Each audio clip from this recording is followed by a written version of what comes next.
така се случиха нещата, че заведенията и сватбите дойдоха горе-долу по едно и също време. 14, 15, 16 там някъде.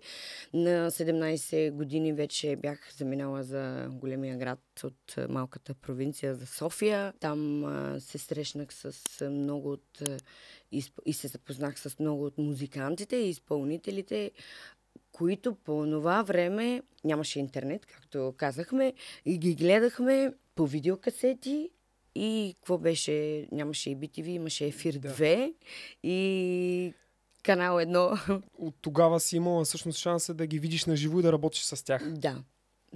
Гледах едно от твое интервю в един подкаст при Ивка Бебе. Там споменаваш, че ти не си представила никога да работиш нещо друго. Тоест сега в тая връзка, като си започнала да го работиш това, как си започнала въобще? Първия път, като се качи на тая сцена, примерно вашите не са музиканти, кой те е подтикнал за това нещо да...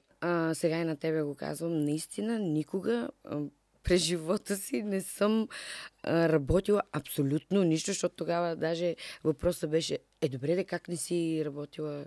Не си била никъде сервитьорка, барманка? Да. Викам, не, никога нищо друго не съм работила и не съм изкарвала една стотинка с никаква друга работа, нали? Тук от скоро време обаче идват ми някакви много странни мисли и започнах да се запитам, нали, когато спра да пея, какво ще правя? Мога ли нещо друго да правя? Ама това няма да е скоро, нали? Защото ти така го казваш, все едно обмислиш да се пренасочваш. Мисля, че втори, трети човек, който ми зададе, нали, този въпрос, аз до момента никога не си бях задавала този въпрос, защото пак те връщам в детството ми. От момента, в който ти споменах, значи съм била втори клас на 8 годишна възраст, когато започнах да пея, то ми беше супер интересно, нали, в тази фолклорна формация, която от училището, в което учих, ни направиха. Създадохме една група, която пътувахме още като деца, мога да кажа, из цяла България на фестивали, на конкурси, защото до този момент, нали, не сме излизали от малкото градче. Толкова много ми хареса, толкова много от самото начало бях запалена по това нещо, че аз не можех да спя нормално. Имахме до ден днешен, помня, вторник и четвъртък имахме след учебните занимания, имахме репетиции. Нямах търпение да дойдат тези 50 минути, в които ще пея, ще репетирам.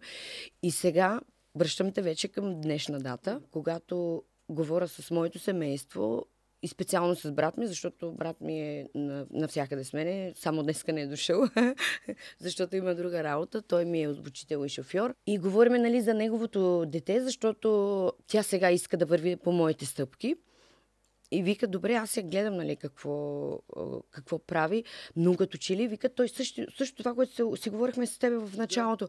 Вика, на мен ми се струва, че тя няма твоето желание.